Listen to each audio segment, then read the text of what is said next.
السلام عليكم ورحمة الله وبركاته. إن الحمد لله نحمده ونستعينه ونستغفره ونؤمن به ونتوكل عليه ونعوذ بالله من شرور أنفسنا ومن سيئات أعمالنا. من يهده الله فلا مضل له ومن يضلله فلا هادي له. وأشهد أن لا إله إلا الله وحده لا شريك له وأشهد أن محمدا عبده ورسوله. أما بعد فقد قال الله تعالى في القرآن العظيم والفرقان المجيد: فأعوذ بالله من الشيطان الرجيم. بسم الله الرحمن الرحيم. يا أيها الذين آمنوا اتقوا الله حق تقاته ولا تموتن إلا وأنتم مسلمون. وقال الله تعالى أيضا: يا أيها الناس اتقوا ربكم الذي خلقكم من نفس واحدة وخلق منها زوجها وبث منهما رجالا كثيرا ونساء واتقوا الله الذي تساءلون به والأرحام إن الله كان عليكم رقيبا. يا أيها الذين آمنوا اتقوا الله وقولوا قولا سديدا يصلح لكم أعمالكم ويغفر لكم ذنوبكم ومن يطع الله ورسوله فقد فاز فوزا عظيما. وإن أصدق الحديث كتاب الله وأحسن الهدي هدي محمد صلى الله عليه وسلم وشر الأمور محدثاتها وكل محدثة بدعة وكل بدعة ضلالة وكل ضلالة في النار. அளவற்ற அருளாளன் நிகரில்லா பேர் அன்புடையோன் எல்லாம் அல்ல அல்லாஹ்வின் திருப்பெயர் போற்றி துவங்குகிறேன்.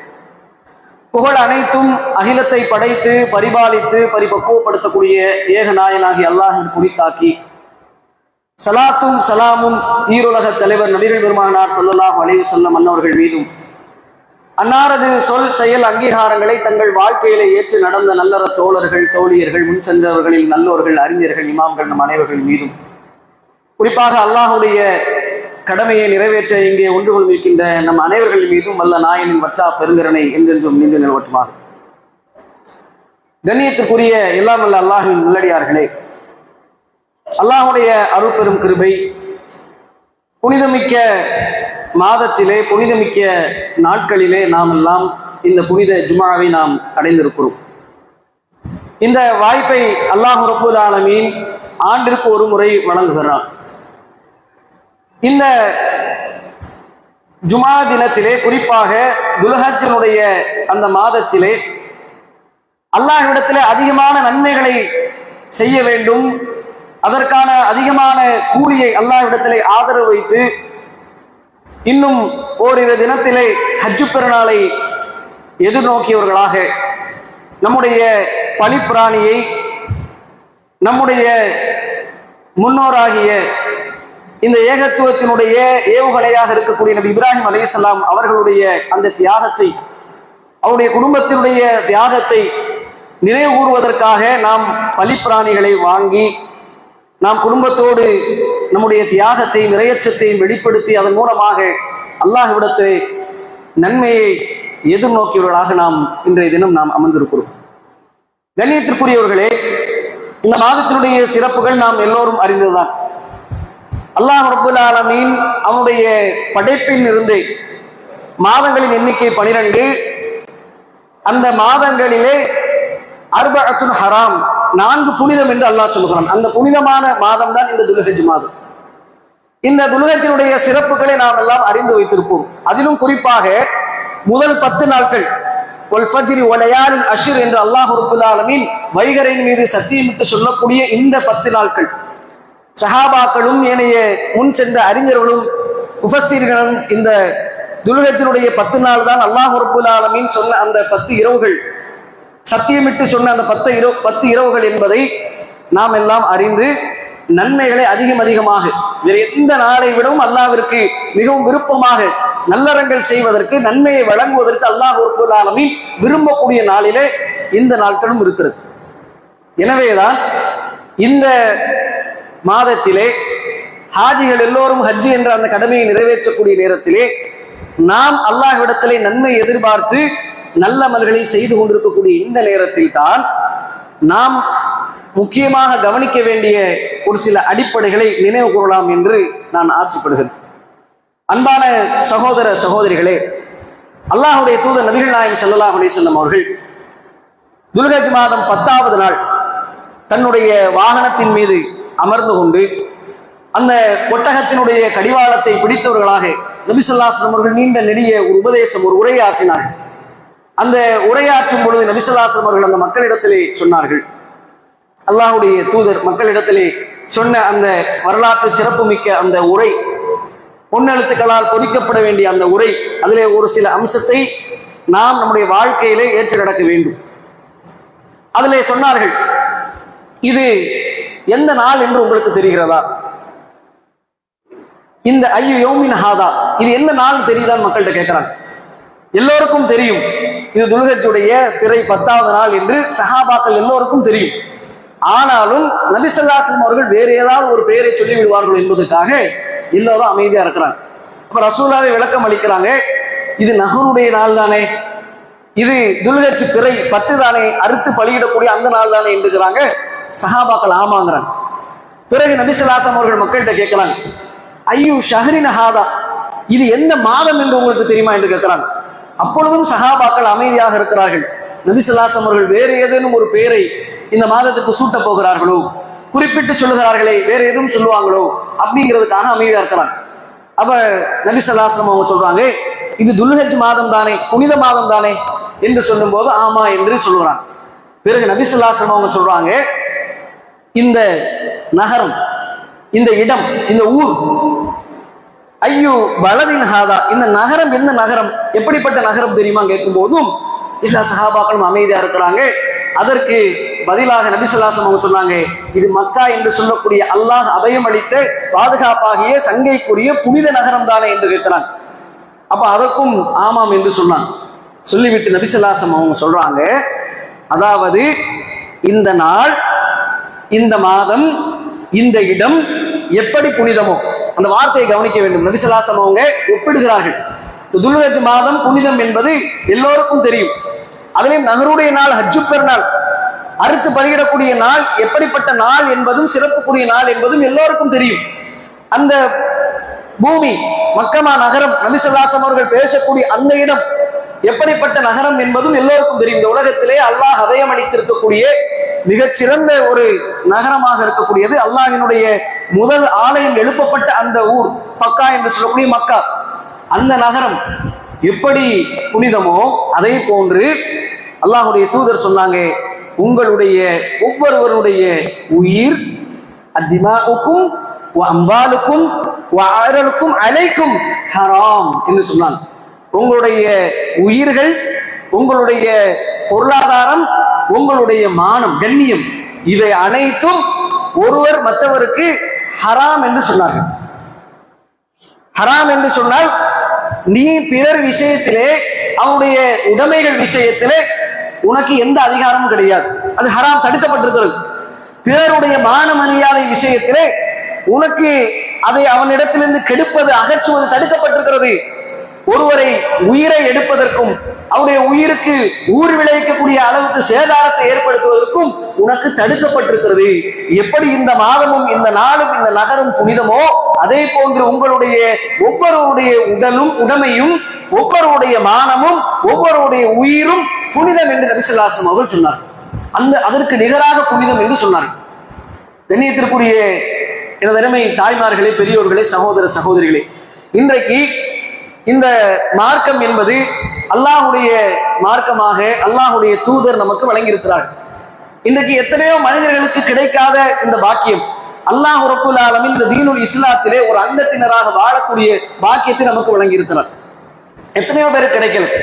வானத்துக்கு மேல, கடலுக்கு கீழே, பாறைக்கு நடுவுல என்று கண்ணுக்கு தெரியாத புலப்படாத விஷயங்களை எல்லாம் தன்னுடைய அறிவை கொண்டு சிந்தித்து ஆய்வு செய்து என்னெல்லாமோ கண்டுபிடிக்கக்கூடிய மிகப்பெரிய மேதாவிகளும் அறிவாளிகளும் அறிவு ஜீவிகளும் என்று சொல்லக்கூடியவர்கள் கூட அல்லாஹ் என்றால் யார், மறைவான விஷயங்கள் என்னென்ன நமக்கு சொல்லப்பட்டிருக்கிறதோ அதனை ஈமான் கொள்ள வேண்டுமே, இந்த மார்க்கம் என்ற ஒரு அங்கீகாரம், அல்லாஹ்வுடைய அந்த அருள்கொடை, ஹிதாயத் கிடைக்காத மக்களாக இருக்கிறார்கள். எவ்வளவு பெரிய சயின்டிஸ்டுங்கிறா, எவ்வளவு பெரிய அறிவாளிங்கிறா, எதையெல்லாமோ மனனம் செய்தேன் என்று சொல்லுகிறான். ஆனாலும் அவர்களுக்கு எல்லோருக்கும் கிடைக்காத பாக்கியம் அல்லாஹ் ரப்புல் ஆலமீன் உங்களுக்கும் எனக்கும் தந்திருக்கிறான் என்று சொன்னால் இது அல்லாஹ் ரப்புல் ஆலமீன் நமக்கு செஞ்ச மிகப்பெரிய நிஅமத், மிகப்பெரிய ஒரு அருள்கொடை. இன்ன தீன இன்தல்லாஹில் இஸ்லாம். அல்லாஹ் இந்த மார்க்கம் என்பது நமக்கு பரிபூர்ணமாக்கப்பட்ட மார்க்கம். அலா அறிந்து கொள்ளுங்கள், லில்லாஹி தீனுல் ஹாலிஸ், இந்த தூய இஸ்லாமிய மார்க்கம் அல்லாஹ்விற்கு சொந்தம் என்று சொல்கிறார், அல்லாஹ்வுடைய மார்க்கம். அப்ப இந்த அல்லாஹ்வினால் ஏற்றுக்கொள்ளப்பட்ட, அங்கீகரிக்கப்பட்ட, ஒப்புக்கொள்ளப்பட்ட ஒரே மார்க்கம் இந்த உலகத்தில் இருக்கும் என்று சொன்னால், ஒரே வழிகாட்டுதல் இருக்கும் என்று சொன்னால் அது அல்லாஹ்வுடைய மார்க்கமும் அல்லாஹ்வுடைய தூதருடைய வழிகாட்டுதலும் தான். அதனாலதான் ரசூலுல்லாஹ் சொன்னாங்க, வார்த்தைகளில் சிறந்தது அல்லாஹ்வுடைய வார்த்தை, வழிகாட்டுதலில் சிறந்தது என்னுடைய வழிகாட்டுதல் என்று சொன்னார்கள். அப்போ அப்படிப்பட்ட ஒரு மார்க்கத்தில் இருக்கக்கூடியவர்கள் இன்றைக்கு எப்படிப்பட்ட ஒரு முன் உதாரணமாக நாம் வாழ வேண்டும்.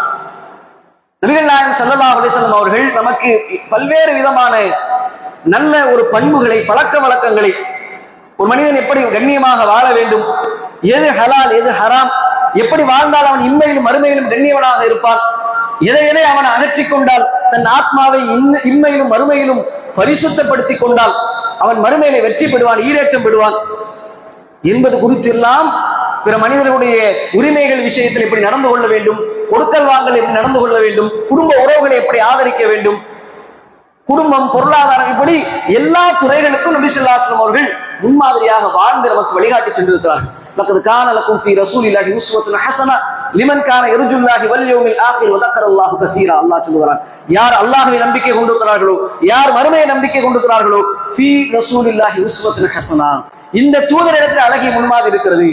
இந்த தூதரை வமா ஆதாக்கும் ரசூலு ஃபஹுது வமா நஹாக்கும் அன்ஹு ஃபன்தஹு, இந்த தூதர் எதை சொன்னாரோ அதை எடுத்துக்கொள்ளுங்கள், எதை விட்டும் உங்களை தடுத்தார்களோ அதிலிருந்து விலகிக் கொள்ளுங்கள். எப்படி வாழலாம், எப்படிப்பட்ட சிறப்பு வாய்ந்த மார்க்கம், நற்பண்புகள். நபி ஸல்லல்லாஹு அலைஹி வஸல்லம் அவர்கள் நற்பண்பினுடைய மறுரூபமாக இருந்தார்கள். வ இன்னக லஅலா குலுகின் அதீம், அல்லாஹ் சொல்கிறான், நபியே நீ மகத்தான நற்குணத்தில் இருக்கிறீர்கள். அப்படிப்பட்ட மனிதகுல மாணிக்கம் நபிகள் நாயகம் ஸல்லல்லாஹு அலைஹி வஸல்லம் அவர்கள் நற்குணத்தின் மறுவடிவும் அவர்கள் சொன்னார்கள், இந்த நகரம், இந்த மாதம், இந்த நாள் எப்படி புனிதமோ அது போன்றுதான் உங்களுடைய ஒவ்வொருடைய மான மரியாதை உங்களுக்கு புனிதம். இன்றைக்கு இஸ்லாமியர்கள் என்று சொல்லுகிறோம், இன்னைக்கு சர்வ சாதாரணமாக ஒருவருடைய மானத்தை கீறி கிழிக்கக்கூடியவர்களாக இன்றைக்கு இருக்கிறோமா இல்லையா? நாம் பிறர் மானம் விஷயத்திலே நம்முடைய மானம் என்று வரும்பொழுது, நம்முடைய கண்ணியம் என்று வரும்பொழுது, நம்முடைய மரியாதை என்று வரும்பொழுது நாம் எப்படி இருக்கிறோம்? என்னுடைய உயிர் போகக்கூடிய நிலை வந்தாலும் என்னுடைய மானத்தை நான் இழக்க மாட்டேன். தன்மானம் ரொம்ப முக்கியம், சுயமரியாதை ரொம்ப முக்கியம். ஒவ்வொருவரும் தன்னுடைய மானம் பெயருங்கிறதுக்காக எதையும் விலை கொடுக்க தயாராக இருக்கிறோமா இல்லையா? அப்படிப்பட்ட அந்த மான மரியாதை எந்த அளவுக்கு ரசூலுல்லாஹ் சொல்றாங்கன்னா, ஒருவர் மரணித்து விட்டால், அவர் இறந்து ஜனாசாவாகிவிட்டார், அவருடைய பேரு, புகழ், அந்தஸ்து, பதவி, படைபலம், அதிகாரம், அவருடைய செல்வம் அனைத்தும் பிடுங்கப்பட்டு ஜனாசா என்ற ஒற்றை சொல்லால் அவர் அழைக்கப்படுகிறார். எதுவுமே இல்லை, நம்முடைய கைபொம்மையாக குளிப்பாட்டப்பட்டு கொண்டிருக்கிறார். அப்படிப்பட்டவருடைய குளிப்பாட்டும் போது உடலிலே ஏதாவது ஒரு சின்ன குறையை கண்டா கூட அதை மறைச்சிருங்க. நாங்கள் ரசூல், அவர் மௌத்தாயிட்டாரு, நாம் அவரை பற்றி பேசுவது அவருக்கு தெரியாது. ஆனாலும் அந்த இறந்து விட்ட மனிதனுடைய ஒரு சின்ன குறை, அவருடைய உடல் அங்கத்திலோ அவர் இத்தனை வருடங்களாக 50 வருடம் 60 வருடம் மறைத்து வைத்துக் கொண்டிருப்பார். அந்த பகுதி, அந்த குறை, அந்த சிறு விஷயம் பிற மனிதர்களுக்கு தெரிந்துவிடக் கூடாது என்பதற்காக நபி ஸல்லல்லாஹு அலைஹி வஸல்லம் அவர்கள் எந்த அளவுக்கு சொல்றாங்க பாருங்க. இறந்து விட்ட ஜனாசாவினுடைய ஒரு சின்ன குறையை நீங்கள் கண்டாலும் அதை மறைத்துக் கொள்ளுங்கள். எப்படி ஒரு வழிகாட்டுதல், எப்படி ஒரு கண்ணியமான தலைவர். இப்படிப்பட்ட மார்க்கத்திற்கு சொந்தக்காரர்கள் நாம். ஆனால் நாம் இன்னைக்கு என்ன செய்கிறோம்? சமுதாய வலைதளங்கள் என்று இன்னைக்கு நம்முடைய கைகளில் இருக்கிறது, டெக்னாலஜி என்று, தொழில்நுட்பங்கள் என்று நம்முடைய கைகளில் இருக்கிறது. இதை வைத்துக் கொண்டு ஒருவருடைய மானத்திலே சின்ன ஒரு செகண்டில் நாம் என்ன செய்யறோம்? அவருடைய மான மரியாதை கெடுத்துறோமா இல்லையா? அல்லாஹ்வுடைய தூதர் சொன்னார்கள், அவன் முஃமின் அல்ல, அவன் முஃமின் அல்ல, அவன் முஃமின் அல்ல என்று 3 முறை வானை நோக்கி கையை உயர்த்தி சொன்னார்கள். சஹாபாக்கள் பதறாங்க, யா ரசூலுல்லாஹ், யாரை குறித்து சொல்றீங்க? யார் முஃமின் அல்ல என்று சொல்கிறீர்கள்? அதற்கு நபி ஸல்லல்லாஹு அலைஹி வஸல்லம் அவர்கள் சொன்னார்கள், யார் ஒருவன் தன் கரத்தினாலும் நாவினாலும் பிற முஸ்லிம்களுக்கு மன் சலிமன் நாஸ் என்றும் வருகிறது, மன் சலிமன் முஸ்லிம் என்றும் வருகிறது. பிற மனிதருக்கோ பிற முஸ்லிமுக்கோ தன்னுடைய கரத்தினாலோ நாவினாலோ நிம்மதி தரவில்லையோ அல்லது தொல்லை தருகிறாரோ அவர் மூமின் அல்ல, முஸ்லிம் அல்ல. என்னுடைய கரத்தினுடைய நாச வேலை காரணமாக ஒருவர் என்னிடமிருந்து பயப்படுவார் என்று சொன்னால் நான் மூமின் கிடையாது. இஸ்லாமிய வட்டத்தை விட்டு வெளியேற்றுகிறார்கள் அல்லாஹ்வின் தூதர். என்னுடைய நாவின் விபரீதம் காரணமாக ஒருவர் என்னை கண்டு அஞ்சுவார் என்று சொன்னால் நான் முஃமின் அல்ல என்று அல்லாஹ்வுடைய தூதர் இஸ்லாத்தை விட்டே வெளியேறுகிறார், முஃமின் அல்ல என்று சொல்கிறார் என்றால் எவ்வளவு பெரிய எச்சரிக்கை! இந்த வார்த்தைகளுக்கு நாம வெயிட்டு கொடுக்கிறோமா? சர்வ சாதாரணமாக காலையை எழுந்து ஃபஜர் தொழுகை முடிந்து ஒரு டீக்கடையில போய் உட்கார்ந்து ஒருவரை பற்றி பேச ஆரம்பிக்கிறோம். புறம் அதுக்கு ஒரு வியாக்கியானம் சொல்லுகிறோம். நாம இல்லாமையா சொன்னேன், அவதூறையா சொன்னேன். அல்லாஹ்வுடைய தூதர் அதைத்தான் சொன்னாங்க. ஒரு இடத்துல இருப்பதை பற்றி சொல்வதுதான் புறம், இல்லாத சொன்னால் அவதூறுனார சொல்லலாம், அது பெரும்பாவும். அப்போ நாம் ஒருவருடைய விஷயத்திலே, குறிப்பாக அவருடைய கண்ணியத்தை சிதைக்கும் விஷயத்திலே எதை அவர் வெறுப்பாரோ எதை அவர் விரும்ப மாட்டாரோ அவரிடத்துல இருக்கும் தான், ஆனால் அதை அவர் பிறரிடத்தில் பகிர்வதை வெறுப்பார். நம்மளை பற்றி நாம மறைக்கிற விஷயத்தை அல்லது நம்ம விரும்பாத ஒரு விஷயத்தை நம்மை பற்றி ஒருவர் பிறரிடத்துல சொன்னா நாம வெறுப்போம் தானே. நாம எப்படி வெறுப்போமோ, நாம எப்படி விரும்ப மாட்டோமோ அதே மாதிரிதான் பிறரும். தனக்கு விரும்புவதை தன் சமூகத்திற்கு விரும்பாதவரை உண்மையான நம்பிக்கை கொண்டவனாக ஆக முடியாது. எத்தனை எத்தனை ஆதாரங்களை துணை மேற்கோள்களாக நாம் சொல்ல முடியும். ஒருவருடைய மானத்திலே விளையாடுவதை, புறம் பேசுவதை, அவரை பற்றி கோல் மூட்டுவதை, அவரை பற்றி அவதூறு சொல்வதற்கு எத்தனை ஹதீஸ்களை நாம் கொண்டு வர முடியும். இவை அனைத்தும் நம்ம இஸ்லாத்தை விட்டு வெளியேற்றக்கூடிய அளவுக்கு விபரீதமாக நபிகள் நாயகம் ஸல்லல்லாஹு அலைஹி வஸல்லம் அவர்கள் சொல்லி காட்டிய ஒரு வாக்கியங்கள். கண்ணியத்திற்குரியவர்களை பிறரை பற்றி பேசும் பொழுது ரொம்பவும் கவனமாக இருக்க வேண்டும். அவருடைய மானம் புனிதம், அதுல கை வைக்க எந்த ஒரு முஸ்லிமுக்கும் அதிகாரம் கிடையாது. பிறரை பற்றி பேசுவதற்கு அஞ்ச வேண்டும், நடுங்க வேண்டும், பயப்பட வேண்டும். ஏனென்று சொன்னால் நான் அடியான், ரப்பு என்னுடைய எஜமான், அவனுக்கு நான் வழிபடுகிறேன், அவனை வணங்குவதற்காக படைக்கப்பட்டிருக்கிறேன். அவனுடைய வணக்க வழிபாடுகளிலே நான் மாறு செய்தால், அவனுக்கு நான் இணை கற்பித்தால் அது எனக்கும் ரப்புக்குமானது. நான் என்னுடைய கடமைகளிலோ என்னுடைய கட்டளைகளிலோ என்னுடைய அமல்களிலோ நான் சிறிது குறை வைத்திருக்கலாம். அல்லாஹ் நாடினால் மன்னிப்பான், நாடினால் தண்டிப்பான், அவனுடைய உரிமை. ஆனால் ஒரு மூமின் விஷயத்திலே, பிற மனிதர்கள் விஷயத்திலே, அவருடைய உரிமைகள் விஷயத்திலே, அவருடைய மான மரியாதை விஷயத்திலே நாம் கூடுதல் குறைவாக பேசிவிட்டாலோ எழுதிவிட்டாலோ அந்த கண்ணியத்தை கெடுக்கும் விதமாக நாம் நடந்து கொண்டாலோ அந்த அடியார் மன்னிக்காத வரைக்கும் அல்லாஹ் ரப்பல் ஆலமீன் மன்னிக்க மாட்டான். விசுவாசம் எச்சரித்திருக்கிறான்.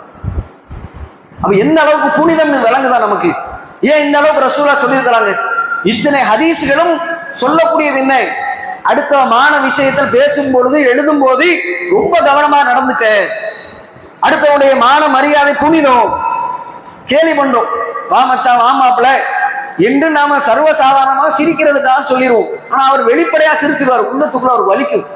4 பேர் முன்னாடி இப்படி சொல்லிட்டானே, கிண்டல் பண்ணிட்டானே என்று. சூரத்துல் ஹுஜராத்தை எடுத்து படிங்கள் அன்பிற்குரிய இஸ்லாமிய சகோதர சகோதரிகளை. ஒரு மனிதன் ஒரு மனிதனிடத்துல எவ்வாறு நடந்து கொள்ள வேண்டும், மனித உரிமைகள் பற்றி பேசக்கூடிய அற்புதமான ஒரு அத்தியாயம் சூரத்துல் ஹுஜராத். ஒரு மனிதர் ஒரு ஆண் இன்னொரு ஆணை கேலி செய்ய வேண்டாம், ஒரு பெண் இன்னொரு பெண்ணை கேலி செய்ய வேண்டாம். கேலி பண்றது, நான் கேலிக்கு தான் சொன்ன மாப்பிள்ள, கேலிக்கு தான் உன்ன பேசுனேன் மச்சான், மன்னிச்சுக்க, இதெல்லாம் ஒரு பெரிய விஷயம், இதுக்கு போயா நீ வருத்தப்படுவ. கேலிக்கு பேசக்கூடாது, கேலி கிண்டல் கூடாது என்று அல்லாஹ் சொல்லுகிறான். நீ கேலிக்கு பேசிடுவ, அந்த நேரத்தில் அவருக்கு ஒரு பெரிய பாதிப்பா இருக்காது. ஆனால் அவர் அந்த சபையை விட்டு கலையும் பொழுதோ அல்லது நாளை பின்ன பிறர் அதை குறித்து சுட்டி காட்டும் பொழுதோ ஒரு உள்ளத்தில் வலி ஏற்படும். அவருடைய கண்ணியத்திலே நீங்கள் விளையாடுகிறீர்கள், அவருடைய மானத்தை நீங்கள் கீறி இருக்கிறீர்கள். எத்தனை எத்தனை விஷயங்கள் இருக்கிறது. ஒருவருடைய மானம் விஷயமாக நாம பேசுவதாக இருந்தால், புறம் என்றாலும் அவதூறு என்றாலும் நாம கேலி என்றாலும் இப்படி நாம எத்தனை விஷயங்கள் நாம் சொல்லிக் கொண்டே போகலாம். ஒருவருடைய போட்டோவை எடுத்து போடுறோம், பிறகு பார்க்கறாங்க, சிரிக்கிறாங்க, சும்மா கேலிக்கு தான். பேஸ்புக், வாட்ஸ்அப், இன்னைக்கு இன்ஸ்டாகிராம் என்று நிறைய சமுதாய வலைதளம் இருக்கிறது. போட்டோ எடிட் பண்றது, சித்தரிக்கிறது, இப்படி நிறைய வகைகள்ல இருக்கிறது. அவருடைய உள்ளம் அதுல பாதிப்படையும். அவருடைய கண்ணியத்தில் நாம் என்ன கை வைக்கிறோம். அதான் நான் ஆரம்பத்தில் சொன்ன, ஒரு இறந்த மனிதனுடைய அந்த இருக்கக்கூடிய அந்த குறைகளை ஒரு சந்தர்ப்பத்தில் ஒரு நபித்தோழர். அந்த நபித்தோழர் வந்து என்ன செய்யறாங்க, அந்த மிஸ்வா குச்சியை பறிப்பதற்காக அந்த மரத்து மேல ஏறுறாங்க. ஏறும்போது காற்று அடிக்கும் போது ஆடை சிறிது விலகி அப்துல் ரஹ்மான் இப்னு அவுஃப் என்று நினைக்கிறேன், அவருடைய அந்த கெண்டை கால் லைட்டா என்ன செய்யுது, விலகிறது, தெரிஞ்சிருது. அப்போ வந்து நபி ஸல்லல்லாஹு அலைஹி வஸல்லம் அவங்க வந்து அந்த சஹாபாக்கள் பார்த்து என்ன செய்றாங்க, அந்த கால், அவருடைய காலை பார்க்கும்போது அவருடைய கால் கொஞ்சம் சிறுத்த காலாக இருக்கு. ஒரு கால் பெருசா இருக்கு, நார்மல் காலா இருக்கு, இன்னொரு கால் என்னது ஒரு சூம்பி போன அளவுல இருக்கிறது. அதை பார்த்து கிண்டல் செய்யறாங்க. நபி ஸல்லல்லாஹு அலைஹி வஸல்லம் அவங்க எதை செய்றாங்க, வன்மையாக கண்டிக்கிறாங்க. தன்னுடைய மனைவிமார்கள் மத்தியிலே ஆயிஷா அம்மா யார் என்ன செய்றாங்க, இன்னொரு மனைவியே அந்த கருப்பானவங்க, அந்த குட்டையானவங்க தானே என்று ஒரு வார்த்தையை சொல்லிடுறாங்க. அப்படி சொல்லும் போது நபி ஸல்லல்லாஹு அலைஹி வஸல்லம் சொல்றாங்க, ஆயிஷாவே நீ சொன்ன இந்த வார்த்தை இருக்குதே, இந்த வார்த்தை கடல்ல முண்டி போட்டாலும் கடல் எல்லாம் மாசுபட்டுரும் அப்படின்னா. அதுக்கப்புறம் தன் தவறை உணர்றாங்க ஆயிஷா வெளியிலாங்க. சும்மா கிண்டலுக்கு தான் சொன்னாங்க. அவருடைய உருவ அமைப்பை வைத்தோ, அவருடைய தொழில் ரீதியான அந்த வெற்றி தோல்விகளை வைத்தோ, அவருடைய வியாபார ரீதியான அந்த விஷயங்களை எதையோ அவர்கிட்ட இருக்கக்கூடிய அம்சம், அது உடல் பாடி ஷேப்பிங்கா இருக்கட்டும், அவருடைய செயல்பாடுகளாக இருக்கட்டும், அவருடைய நன்னடத்தையாக இருக்கட்டும், அல்லது அவருடைய எதுவாக வேணாலும் இருக்கட்டும், அவர் அதை சம்பாதிக்கிறார், அவர் இப்படி செய்கிறார், குறை கூறுவதாக இருக்கட்டும், எது சொன்னாலும் பிறர் விரும்பாத, பிறர் கண்ணியத்தை சிதைக்கக்கூடிய எதை பேசுவதையும் எழுதுவதையும் விட்டும் நாம் எச்சரிக்கையாக இருக்க வேண்டும். அது புனிதம். இந்த துல்ஹஜ் மாதம் எப்படி புனிதமோ அதை போன்று புனிதம். இந்த துல்ஹஜ்ஜினுடைய 10வது நாள் எப்படி புனிதமோ அதை போன்று புனிதம். இந்த மக்கா நகரம் எப்படி புனிதமோ அது போன்று ஒருவருடைய மானம் புனிதம் என்று நபி ஸல்லல்லாஹு அலைஹி வஸல்லம் சொன்னார். எனவே இது மாதிரியான விஷயங்களை, பிறரை பற்றிய அந்த பேச்சுக்களை நாம் பேசுவதற்கு முன்பாக மிகவும் எச்சரிக்கையோடு அவர் விஷயத்திலே நடந்து கொள்ள வேண்டும். எந்த ஒரு காரணம் இல்லாமலும் அவரை பற்றி நாம தேவையில்லாத பேச்சுக்கள், புறம் பேசுவது, அவரை பற்றி நோண்டி நோண்டி ஆய்வு செய்வது, இதெல்லாம் இருக்கக்கூடாது. எது அவர் வெறுப்பாரோ அதை நாம செய்யக்கூடாது. ஏனென்று சொன்னால் நாளை மறுமையிலே மூட்டை மூட்டையாக, மலை மலையாக நன்மைகளோடு நாம் போகும் பொழுது நமக்கு எதிராக அவர்கள் கூட்டம் கூட்டமாக வந்து நின்று விடுவார்கள். நபி ஸல்லல்லாஹு அலைஹி வஸல்லம் அவரை பற்றி தான் சொன்னாங்க, முஃப்லிஸ் திவாலாகி போனவர்களை பற்றி தெரியுமா என்று நாம் பல சந்தர்ப்பங்களை கேள்விப்பட்ட செய்தி. தெரியாது. பொருளாதாரம், இந்த உலகத்துல பொருளாதாரம் இல்லாத அந்த ஏழ்மையாக பரதேசியாக இருப்பவர் தானே திவாலாகி போனவர் என்று சொல்லுவாங்க ரசூலுல்லாஹ். அப்படி அல்ல. பெரிய அளவு செல்வங்கள், பெரிய அளவு நன்மைகளோடு, மூட்டை முடிச்சுகளோடு, மலையளவு நன்மைகளோடு வருவார். வந்து சொர்க்கத்துக்கு போவதற்காக கியூல ரெடியா நிற்பாரு. ஆனால் அவருக்கு எதிராக மக்கள் திரண்டிருப்பார்கள். என் இறைவா, இவன் என்னுடைய மான மரியாதை விஷயத்தில் விளையாடி விட்டான், எனவே அதுக்கு நீங்க கணக்கு சொல்லணும், கணக்கு தீர்க்கணும். வந்து நிற்பார். அல்லாஹ் மன்னிக்க மாட்டான். அந்த அடியார் மன்னிக்காத வரை அல்லாஹ் மன்னிக்க மாட்டான். அவருடைய நன்மைகளை பிடுங்கி இந்த பாதிக்கப்பட்டவருக்கு அல்லாஹ் கொடுப்பான். அதே போன்று அந்த நன்மை எல்லாம் தீர்ந்த பிறகு இன்னும் கியூல நிற்பாங்க பாதிக்கப்பட்டவர். கிண்டல் தானே பண்ண, அவதூறு தானே சொன்னேன், பொய் தானே, அதாவது சும்மா விளையாட்டுக்கு தானே சொன்னேன், புறம் தானே பேச, இருக்கிறது தானே சொன்னேன், இப்படி நிறைய பேர் இருப்பாங்க. அவங்கள்ட்ட இருந்து இவர் என்ன செய்ய நன்மை இல்லை, இவருடைய பாவத்தை, அவருடைய பாவங்கள் எல்லாம் இவர் தலையில போடுன்னு சொல்லிட்டு கொண்டு போய் நரகத்துல கொண்டு போடுவாங்க. இந்த செய்தி நபி ஸல்லல்லாஹு அலைஹி வஸல்லம் இவர் தான் திவாலாகி போடும். எனவே அப்படிப்பட்ட ஒரு நிலைக்கு நாம் ஆளாகி விடக்கூடாது. எனவே இந்த விஷயத்தில் ரொம்ப எச்சரிக்கையா இருக்க வேண்டும். அடுத்தபடியாக செல்வங்கள் அம்பாளுக்கும் என்று சொன்னார்கள். பிறருடைய உடைமைகள் விஷயத்திலும் நாம் ரொம்பவும் கவனமாக இருக்க வேண்டும். அதுவும் நமக்கு புனிதம். உடைமைகள் என்று சொன்னால் பிறருடைய உடைமைகளை வந்து திருடுறமை, இது மட்டும்தான் நாம உடைமைகளை பறிப்பதுன்னு நினைச்சு கொண்டிருக்கிறோம். திருட்டும் பறிப்பதுதான். இப்படி வாங்குவது, இந்த நிலையில நாம் மரணிச்சா என்ன? அல்லாஹ் பாதுகாக்கும்.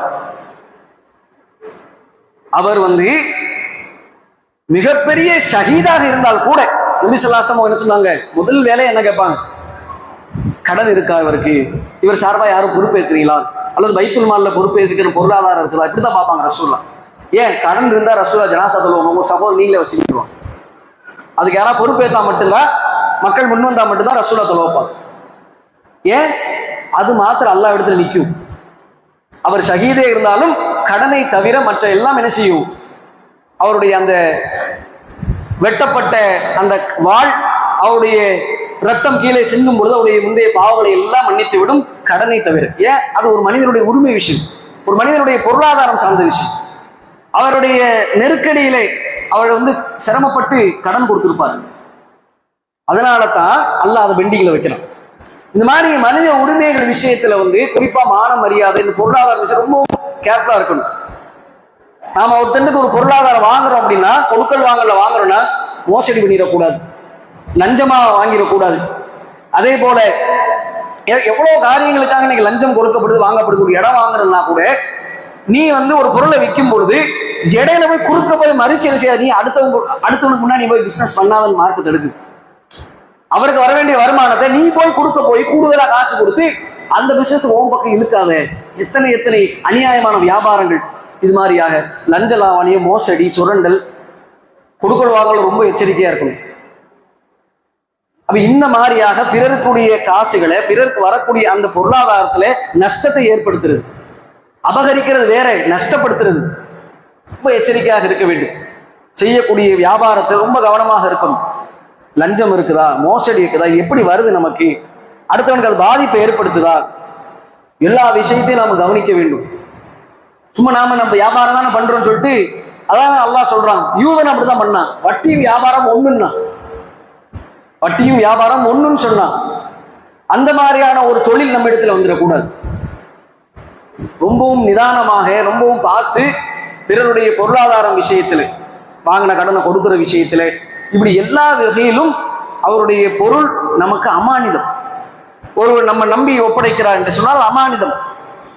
அல்லாஹ் சொல்கிறான், மூமின்கள் வெற்றி பெற்று விட்டார்கள் என்று சொல்லி ஒரு பட்டியலை மூமின்கள் என்ற அத்தியாயத்தில் தருகிறான். அதிலே அல்லதீனஹும் அமானாத்திஹிம் வ அஹ்லீஹிம் ராஹூன், அவர்கள் தங்களை நம்பி ஒப்படைக்கப்பட்ட அந்த பொருளாதாரத்திலே, அமானிதத்திலே நீதமாக நடந்து கொள்வார்கள் என்று அல்லாஹ் நற்சான்றிதழ் சொல்கிறான் மூமின்களை பற்றி, வெற்றியாளர்களை பற்றி.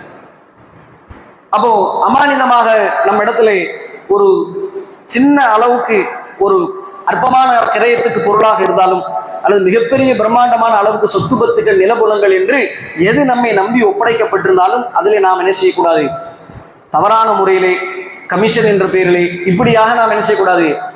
அது அவர் விரும்பி தந்தா ஓகே. நீங்களாக அதிகமாக அவரிடத்துல எதிர்பார்த்து கமிஷன் என்று கேட்டு, ஒருவர் வெளிநாட்டுல இருந்து வந்திருப்பார், அவரிடத்துல போய் என்ன செய்யறது, நாம போய் அடிக்கடி நிக்கிறது மட்டும் இல்லாம குடும்பத்தாக போய் நிக்கிறது. நாளை மறுமை நாள் போது இவங்க தேவைக்கு அதிகமாக பிறட்ட பொருளை வாங்கி சாப்பிட்டவங்க, சும்மா சும்மா இப்படி எல்லாம் நிறைய ஹதீஸ்களை நாம மேற்கோள் கொண்டு வரலாம். பிறருடைய பொருளாதாரம் விஷயத்துல அது நமக்கு ஹராம். பிறர் நமக்கு தந்தா மட்டும்தான் அது ஹலால். அது தராம ஒரு வியாபாரத்தின் மூலமாக உரிமை, அதாவது முறையாக எடுத்தால் அது ஹலால், லாபமாக எடுத்தால் ஹலால். இது பொருளாதாரம் தலைப்பு சம்பந்தமான ஒரு பெரிய தலைப்பு. அப்ப இப்படி அல்லாம வட்டியாக அதாவது வரதட்சணை என்ற பெயரிலோ, அல்லது மோசடி என்ற பெயரிலோ, லஞ்சம் என்ற பெயரிலோ, இந்த மாதிரியாக அவர் விரும்பாத வகையிலே நாம் அதை எடுப்பது, அமானிதத்தை மோசடி செய்வது, இது ஹராம். இந்த மக்கா நகரம், இந்த நாள், இந்த மாதம் எப்படி புனிதமோ அதே போன்று ஒருவருடைய பொருளாதாரம், உங்களுடைய பொருளாதாரம் புனிதம் என்று சொன்னார். அதே போன்று நபி ஸல்லல்லாஹு அலைஹி வஸல்லம் உயிர்களை பற்றியும் சொன்னார். அதனால தான் பெரும்பாவம் பட்டியலில் அல்லாஹ் ரப்பல் ஆலமீன் கொலையை சொல்லுகிறார். பிறருடைய மானம் விஷயத்தில், மரியாதை விஷயத்தில் விளையாடும் பொழுது கூட அந்த பொய் பேசுவதும் பெரும்பாவத்தில் வருகிறது. பொய் சொல்லி வியாபாரம் செய்வது, அவருடைய காசை பெறுவதும் பெரும்பாவம் வருது. நீங்க எந்த ஹதீஸை எடுத்துக்கொண்டாலும் இதோட கனெக்ட் ஆகும். எல்லாமே பெரும்பாவம். ஒரு விஷயத்துல ஒருவருடைய அந்த உயிருக்கு ஆபத்து ஏற்படக்கூடிய அளவுக்கு ஒரு சேதாரத்தை நாம் நம்முடைய வார்த்தைகளோ நம்முடைய நடவடிக்கைகளை ஏற்படுத்தினாலும் அதுவும் ஹராம் தான். நாம ஒரு சில பிரச்சனைகள்ல ஒரு கோபத்துல தள்ளு முள்ளுல அடிச்சிருவோம், மிகப்பெரிய ஒரு சேதாரத்தை ஏற்படுத்தும், ஹாஸ்பிட்டல் அட்மிட் பண்ற அளவுக்கு ஆயிடும். அல்லது சொத்து விவகாரத்துல நீங்க நிறைய பாக்குறோம், சொந்த அண்ணன் தம்பிகள் மத்தியில சொத்து விவகாரத்துல ஆளை வச்சு அடிக்க வைக்கிறாங்க. அடிச்ச அடியில அவர் போய் ஹாஸ்பிட்டல் அட்மிட் ஆகி மௌத்தான கேஸ்லாம் இருக்கு. மன் கத்தல நஃப்ஸன் பிகைரி நஃப்ஸின் அவ் ஃபஸாதின் ஃபில் அர்த், அல்லாஹ் சொல்கிறான், இந்த பூமியிலே குழப்பத்தை தடுக்கவோ அல்லது கொலைக்கு பகரமாகவோ அன்றி யாராவது ஒருவர் அநியாயமாக ஒரு உயிரை, முஸ்லீம் என்று சொல்லல, இந்த இடத்துல பொதுவா அல்லாஹ் சொல்றான், இந்த உலகத்துல ஒரு உயிரை யார் கொலை செய்தார்களோ ஃபகஅன்னமா கதலன் நாஸ ஜமீஆ, இந்த உலகத்தில் உள்ள எல்லாரையும் போட்டு தள்ளினதுக்கு சமம், எல்லாரையும் கொண்டதுக்கு சமம். உலகத்தில் உள்ள எல்லாரையும் இன்னைக்கு பாக்குறோம்ல, இஸ்ரேல் காசாவை அடிக்கிறாங்க, கடைசியில பலஸ்தீன் மக்கள் எல்லாம் பாடாப்படுத்தி இந்த ரஃபால வந்து இன்னும் தாக்குதல் நிறுத்தலை என்று சொல்றோமா இல்லையா? உலகத்துல உள்ள எல்லாரையும் கொண்டதுக்கு சமம். கற்பனை பண்ணி பாருங்க. அதோட அல்லாஹ் நிப்பாட்டல, மேலும் சொல்றான் அன்னமா, அதாவது ஒமன் அஹ்யாஹா, யார் ஒருவரை வாழ வைப்பார், அதாவது உலகத்தில் உள்ள எல்லாரையும் வாழ வைத்ததுக்கு அன்னமா அஹ்யன் நாஸ ஜமீஆ, எல்லாரையும் வாழ வைத்ததுக்கு சமம். ஒருத்தரை கொண்டா எல்லாரையும் கொண்டதுக்கு சமம். மாறாக ஒருவரை வாழ வைத்தோம் என்று சொன்னால் உலகத்தில் உள்ள எல்லாரையும் வாழ வைத்து, ஒருத்தர் தான் நீங்க வாழ வச்சிருப்பீங்க. அப்ப இஸ்லாம் எந்த அளவுக்கு தீவிரவாதத்துக்கு எதிரான மார்க்கம். இன்னைக்கு சொல்றாங்க பாயினாலே முஸ்லிம்னாலே தீவிரவாதிகள், குண்டு வைக்கிறவங்க. அது கோயம்புத்தூர் சொல்லவே தேவையில்லை, தாடி வைக்க முடியாது. தாடி வச்சுட்டு கொஞ்சம் ரொம்ப நேரமா ஒரு இடத்துல நின்னோம் அப்படின்னா குறுகுறுன்னு பார்ப்பாங்க, உடனே உளவுத்துறை காவல்துறையில வந்து நிற்பாங்க. இந்த மாதிரியான ஒரு ஏரியா மொஹல்லால தான் நம்ம இருக்கிறோம். ஆனா இஸ்லாம் நமக்கு என்ன சொல்கிறது? பிறருடைய உயிர் உனக்கு புனிதம், அதை டச் பண்ற ஒரு ரைட்ஸ் கிடையாது. இந்த மஸ்ஜித்ல ஹராம் எப்படி, அதான் ஹராமுக்கு ரெண்டு அர்த்தம் இருக்கு. புனிதம்னு இருக்கிறது, ஹராமுக்கு இன்னொரு அர்த்தம் என்ன, விளக்கப்பட்டதுன்னு இருக்கிறது. இதை எப்படி ரசூலா ஜாயின் பண்றாங்க பாருங்க. உன்னுடைய சகோதரனுடைய உயிர், உன்னால் அவனுடைய உயிருக்கு ஆபத்து வரும் என்று இருந்தால், அச்சுறுத்தல் என்று இருக்கும் என்று சொன்னால் அது உனக்கு தடுக்கப்பட்டது. பயந்துகொள். இந்த மார்க்கம், இந்த மாதம், இந்த நாள், இந்த நகரம் எப்படி புனிதமோ அதே போன்றுதான் பிறருடைய உயிர் விஷயமும். அதனால என்னதான் கோபம் வந்தாலும் என்னதான் தாபம் வந்தாலும் ஒருடைய உயிரை பறிக்கக்கூடிய அளவுக்கு, அதனால ரசூலுல்லாஹ் ஒரு முஸ்லிமுடைய உயிரை பறிப்பது பெரும்பாவம், கொலையே பாவம் தான், பெரும்பாவம் தான். அதுலயும் ஒரு முஸ்லிமுடைய உயிரை பறிப்பது ரசூலுல்லாஹ் அவங்க நினைச்சாங்க, நமக்கு எதிராக ஆயுதம் ஏந்துபவன் மாத்த மீத்தன் ஜாஹிலியா, அறியாமை கால மரணத்தை அவன் தழுவான். நமக்கு எதிராக யார் ஆயுதத்தை ஏந்துவாங்களோ, அதனால ரசூலுல்லாஹ் சொன்னாங்க ஆயுதத்தை வச்சு செய்ய பண்ணாதீங்க. எப்பொழுதுமே நீங்க அடிக்கும் போது, சும்மா மிரட்டும் பொழுது ஒரு கூரான ஆயுதத்தை எடுத்து நீங்க செய்ய பண்ணாதீங்க. இல்லையே, ஷைத்தான் வந்து அதை தூண்டுறதுக்கு ரெடியா இருக்கான். எதை? கொலை. இறுதி காலகட்டத்தில் கொலை பெருகும். அவன் முஸ்லீம் தாடி வச்சு அப்படிலாம் பார்க்க மாட்டான். இந்த உலகம், இந்த உலக மோகம், இந்த உலகத்தினுடைய பொருளாதாரம், இந்த உலகத்தினுடைய பதவி மோகம் எல்லாம் சின்ன சின்ன அற்ப காரணத்துக்காக ஒரு கியாமத்துடைய அடையாளமா ரசூலுல்லாஹ் சொன்னாங்க. ஒரு காலம் வரும், அந்த காலத்திலே ஒரு மனிதன் எதற்கு தான் கொல்லப்பட்டோம் என்பதை அறிய மாட்டான், ஆனா செத்து போயிருப்பான். இவ்வளவு சம்பவத்தில் பார்க்கிறோம். முஸ்லிம்களாக இருக்கிறார்கள், போதை வசப்படுகிறார்கள், கஞ்சா குடிக்கிறாங்க, தண்ணி அடிக்கிறாங்க, சின்ன தகராறு வருது, ஆளை போட்டு தள்ளிடுறான், அதுக்கப்புறம் தான் விளங்குது நான் கொண்டுட்டேனா. பரதூரம் ஹராம். எனவே இது மாதிரியான விஷயத்திலே நாம் மிகவும் எச்சரிக்கையாக நடந்து கொள்ள வேண்டும். இந்த உரையிலிருந்து நபி ஸல்லல்லாஹு அலைஹி வஸல்லம் சொன்ன இந்த 3 அம்சத்தை நம்முடைய வாழ்க்கையிலே நாம முடிந்த வரைக்கும் நாம் பின்பற்றக்கூடிய நன்மக்களாக மாற வேண்டும். இது மிகவும் எந்த அளவுக்கு என்று சொன்னால், நாம் இதை கடைபிடிக்கும் பொழுது பிற சமுதாயத்திலே வெளியில இருக்கக்கூடிய மக்கள் கூட இப்படி ஒரு மான மரியாதையை பேணக்கூடிய, பிறருடைய மானத்தை பேணக்கூடிய ஒரு மார்க்கமா, இப்படி ஒரு பிறருடைய பொருளாதாரத்திலே நல்ல விதமாக நடந்து கொள்ளக்கூடிய அளவுக்கு உங்களுக்கு சொல்லித்தரப்பட்டு யார் உங்களுக்கு இப்படி சொல்லி தந்தது? பிறருடைய விஷயத்திலே கோபதாவங்களை தனித்துக் கொண்டு அவரை அடிக்கக்கூடாது, அவரை துன்புறுத்தக்கூடாது, அவருடைய உயிர் புனிதம் என்று இருக்கக்கூடியவர்களையா தீவிரவாதி என்று சொல்கிறார்கள் என்று இஸ்லாத்தை படிப்பதற்கு, மார்க்கத்தை பின்பற்றுவதற்கு. ஏன்னா ரசூலுல்லாஹ்ட்ட வந்து எதிரிகள் அப்படி கூண்டோட சிக்கிறாங்க. ஆனா அல்லாஹ்வுடைய தூதர் நினைச்சாங்கன்னா தலையை எடுக்க முடியும். ஒரு சந்தர்ப்பத்துல கூட ஒரு மரத்தடியில வாழை தொங்க போட்டிருப்பாங்க. நபி ஸல்லல்லாஹு அலைஹி வஸல்லம் ஒரு காட்டரபி வந்து என்ன செய்வார், ஒரு காஃபிர் வந்து என்ன செய்வார், எடுத்து அதை இப்ப எங்கிட்ட இருக்குது, உன்னை காப்பாத்துறது யார் அப்படிங்குமோ அல்லாஹ்ங்கிறாங்க. டக்குன்னு ரசூலுல்லாஹ் கைக்கு வருது, இப்ப எங்கிட்ட இருந்து உள்ள காப்பாத்துறது யார் அப்படிங்கிறாங்க. அப்ப நீங்க தான் என்ன பாதுகாக்கணும், இப்பவும் அல்லாஹ் தான், அவனை மன்னிச்சு விட்டு அப்படிங்க ரசூலுல்லாஹ் நினைச்சா கொண்டிருக்கலாம். அல்லாஹ்வுடைய தூதருக்கு அவங்க உயிருக்கு அவ்வளவு அச்சுறுத்தல் இருந்தது.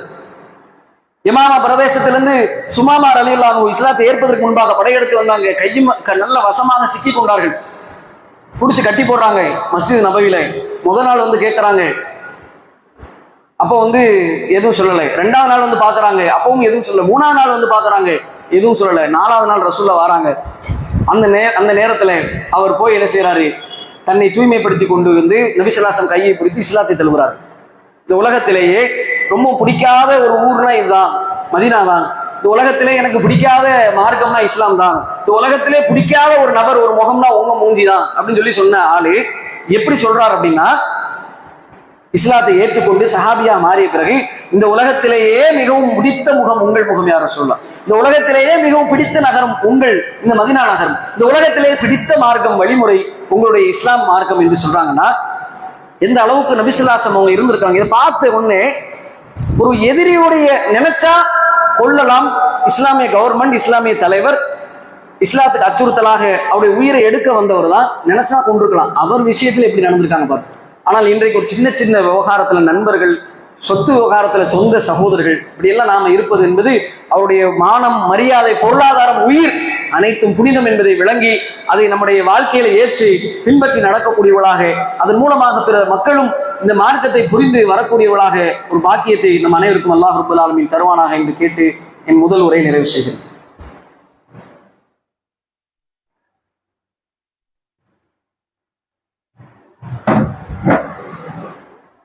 அல்ஹம்துலில்லாஹ் வஸ்ஸலாத்து வஸ்ஸலாமு அலா ரசூலில்லாஹி வஅலா ஆலிஹி வஅஸ்ஹாபிஹி அஜ்மஈன்.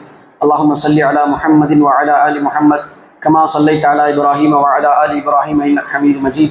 اللهم بارك على محمد وعلى آل محمد كما باركت على إبراهيم وعلى آل إبراهيم إنك حميد مجيد. கண்ணியத்திற்குரிய சகோதரர்களே, உள்ளே சஃபுகளுக்கு மத்தியிலே அதிகமான இடைவெளி தெரிகிறது. கொஞ்சம் நெருக்கமாக முன்னே நமக்கு நீங்கள் அமர்ந்து கொண்டால் வெளியே நிற்கக்கூடிய சகோதரர்கள் உள்ளே வந்து அமர்வதற்கு வாய்ப்பாக இருக்கும். அன்பான பெரியோர்களே, தாய்மார்களே, நபிகள் நாயகம் ஸல்லல்லாஹு அலைஹி வஸல்லம் அவர்கள் சொன்னார்கள், அல் ஹஜ்ஜு அல் அரஃபா என்று சொன்னார்கள். ஹஜ் என்றாலே, அரஃபா என்றாலே ஹஜ்ஜு தான் என்று சொன்னார்கள். ஹஜ்ஜுனா அரஃபா, அரஃபான ஹஜ்ஜு தான். அரஃபான என்ன? ஹாஜிகள் பிறை 9ஆம் நாள் அந்த அரஃபாவுடைய மைதானத்திலே அங்கே என்ன செய்யணும்? தங்க வேண்டும். இது வந்து ஹஜ்ஜு கிரியையுடைய ஒரு முக்கியமான ஒரு கிரியை. ஹாஜிகள் அந்த அரஃபாவிலே கொஞ்ச நேரம் தங்குவது என்பது ஹஜ்ஜினுடைய அந்த கிரியைகளே முக்கியமான ஒரு கிரியை. எந்த அளவுக்கு முக்கியம் என்று சொன்னால், அங்கே தங்குவதுதான் ஹஜ்ஜு. நாங்கள் ரசூலுல்லாஹ் உலகத்தில் இன்னைக்கு எத்தனையோ பெரிய பெரிய மாநாடுகள்லாம் போடுறாங்க. இனவெறிய மாய்க்க போறோம், யுனிசெஃப் என்று கூடுறாங்க. அதே மாதிரி வந்து WHO வேர்ல்டு ஹெல்த் ஆர்கனைசேஷன் என்று கூடுறாங்க. இவங்க எல்லாம் கூடி நாங்க வந்து புரட்சி ஏற்படுத்த போறோம், நாங்க வந்து மனிதனுடைய அந்த உணவுல ஒரு புரட்சி ஏற்படுத்த போறோம், சுகாதாரத்தில் புரட்சி ஏற்படுத்த போறோம், இப்படி எல்லாம் சொன்னாங்க, ஒற்றுமைப்படுத்த போறோம்னு சொல்லி. ஆனால் அல்லாஹ்வுடைய தூதர் கத்தியின்றி யுத்தமின்றி என்ன செய்யறாங்க? அந்த மக்கா வெற்றியை அடைகிறாங்க. அதே போன்று ஹஜ்ஜு என்ற அந்த கடமையை நிறைவேற்ற வரும் பொழுது அந்த அரஃபா என்ற அந்த ஒரு கிரியையில மிக பிரம்மாண்டமான அளவிற்கு அல்லாஹ் ரப்பல் ஆலமீன் கடமையாக்கி இருக்கிறான். எங்கு பார்த்தாலும் ஒரே வெண்ணிற ஆடை, இஹ்ராமுடைய உடைதான். எங்கு பார்த்தாலும் பல மொழி பேசக்கூடிய மக்கள், பல நிறத்தவர்கள். சூரத்துல் ஹுஜராத் அல்லாஹ் சொல்றானா இல்லையா? அதாவது யா அய்யுஹன் நாஸ், ஓ மனிதர்களே, இன்னா ஹலக்னாக்கும் மின் தக்கரி வ உன்சா, உங்களை நாம் ஒரு ஆண் ஒரு பெண்ணிலிருந்து படைத்திருக்கிறோம். வஜஅல்னாக்கும் ஷுஊப வ கபாயில லிதஆரஃபு, நீங்கள் எல்லோரும் ஒரு அடையாளப்படுத்துவதற்காக வேண்டி நீங்கள் ஒரு குலமாக, கோத்திரமாக பிரிக்கப்பட்டிருக்கிறீர்கள். இன்ன அக்ரமக்கும் இன்தல்லாஹி அத்காக்கும், அல்லாஹ்விடத்திலே உங்களில் சிறந்தவர், என்னிடத்தில் இறையச்சம் உடையவர் யார் என்று அல்லாஹ் சொல்கிறான். அப்ப அப்படிப்பட்ட உலக சமாதானத்தை உலக மக்கள் எல்லோருக்கும் பறைசாற்றக்கூடிய ஒரு மிக பிரம்மாண்டமான உலக சமாதான மாநாடு என்று சொல்லும் அளவிற்கு நிகழ்த்தப்படக்கூடிய அந்த சங்கமம், அந்த சங்கமிப்பு தான் இந்த அரஃபா பெருவெளியிலே ஹாஜிகள் எல்லோரும் ஒரே நேரத்திலே மொழி வேற்றுமை இல்லாமல், நிற வேற்றுமை இல்லாமல், இன்றைக்கு நோ ரேசிசம், நோ, அதாவது எந்த விதமான ஒரு மொழியோ இனவெறியோ, அதே அந்த காலத்தில் அரபுல அப்படி இருந்தது. மொழிவெறி இருந்தது, குல கோத்திர பெருமை இருந்தது, அதே போன்று நிற வேற்றுமை இருந்தது. பெண்கள் தாழ்வாக பார்க்கப்பட்டார்கள், அடிமைகள் தாழ்வாக, அங்கெல்லாம் அப்படி கிடையாது. கருப்பா இருந்தாலும் சரி, வெள்ளையா இருந்தாலும் சரி, யாராக, பணக்காரா இருந்தாலும் சரி, ஏழையா இருந்தாலும் சரி, எல்லாருக்கும் ஒரே ஆடை, ஒரே இடத்துல ஒன்றாக நின்று அவர்கள் எல்லோரும் சகோதரர்கள் என்பதை உலக மக்கள் எல்லோருக்கும் எடுத்து சொல்லக்கூடிய அந்த அரஃபா அந்த தினத்திலே ஹாஜிகள் என்ன செய்யறாங்க? ஒன்று கூடுகிறாங்க. அன்றைய தினம் நபி ஸல்லல்லாஹு அலைஹி வஸல்லம் அவர்கள் ஒரு நோன்பை நமக்கு சுன்னத்தாக ஆக்கியிருக்கிறாங்க. யார் ஒருவர் இந்த அரஃபாவுடைய நோன்பை நோப்பாரோ அவருக்கு முந்தைய மற்றும் பிந்தைய 2 ஆண்டுகளுடைய பாவங்களுக்கு பரிகாரமாக அது அமையும் என்று சொன்னார்கள். எனவே நாளைய தினம் அரஃபாவுடைய அந்த ஹாஜிகள் எல்லாம் ஒன்று கூடுறாங்க. பிற 9ஆக இருக்கின்ற காரணத்தினால் நாம் அனைவரும் அரஃபா நோன்பு வைக்க வேண்டும். அதன் மூலமாக அல்லாஹ்விடத்தில் அதிகமாக பாவ மன்னிப்பை ஆதரவு வைத்தவர்களாக, நாம் என்ன செய்யணும்? நாம் பாவ மன்னிப்பு தேடி அதிகமான முறையில் இதுவரைக்கும் நாம பல நல்ல அமல்கள், நோன்புகள், உபரியான வணக்கங்கள், தாவரங்கள் செய்திருந்தாலும் அரஃபா தினத்திலே அல்லாஹ்விடத்திலே என்ன செய்யணும்? நாம் பாவங்களுக்காக மன்றாடி அல்லாஹ்விடத்திலே பாவ மன்னிப்புக்காக நாம் அந்த நோன்பை நியத்து செய்து வைக்க வேண்டும் என கேட்டுக்கொண்டு, அதை போன்று பெருநாள் நாளை தினம் இருக்கக்கூடிய காரணத்தினாலே பெருநாளுக்கு போகக்கூடிய அந்த அந்த ஒழுங்குமுறைகள், போகும்போது ஒரு பாதையில போகுவது, அப்புறம் வரும்போது ஒரு பாதையில வருவது, இதெல்லாம் பெருநாளுடைய சட்டங்கள் என்று நாம் வழக்கமாக ஃபாலோ பண்ணுவதுதான். அதே மாதிரி மறக்காம யாரும் அவசரப்பட்டு குர்பானியை பெருநாள் தினத்துக்கு அதாவது தொழுகைக்கு முன்பாக கொடுத்துறாதீங்க. அந்த சுண்ணாக்களை பேணுங்க. பெருநாள் தினம் தொழுகை முடிந்த பிறகு நபி ஸல்லல்லாஹு அலைஹி வஸல்லம் அவர்கள் அந்த உணவை உண்ணக்கூடியவர்களாக இருந்தாங்க. ரமதான்ல என்ன செய்வாங்க? எதையாவது சாப்பிட்டு செல்லக்கூடியவங்களா இருப்பாங்க. இப்ப அப்படி உல்டாவா இருக்கும், மாற்றமாக இருக்கும். எனவே இதையெல்லாம் ஃபாலோ பண்ணக்கூடியவர்களாக முறையாக நாம் அந்த நம்முடைய பலிப்பிராணிகளை தியாக உணர்வோடு, இறையச்சத்தோடு, நன்மை எதிர்பார்த்து, பாவ மன்னிப்பு தேடி, நோன்பு நோற்று உபரியான வணக்க வழிபாடுகளை இந்த 10 நாட்கள் எப்படி செய்யணுமோ இதை ஏனைய மாதங்களிலும் நாம் பின்பற்றக்கூடிய அந்த பாக்கியத்தை ரஹ்மான் நம் அனைவருக்கும் தௌஃபீக் செய்வானாக. வ ஆகிரு தஅவானா அல்ஹம்துலில்லாஹி ரப்பில் ஆலமீன். அஸ்ஸலாமு அலைக்கும் வரஹ்மத்துல்லாஹி வபரகாத்துஹு.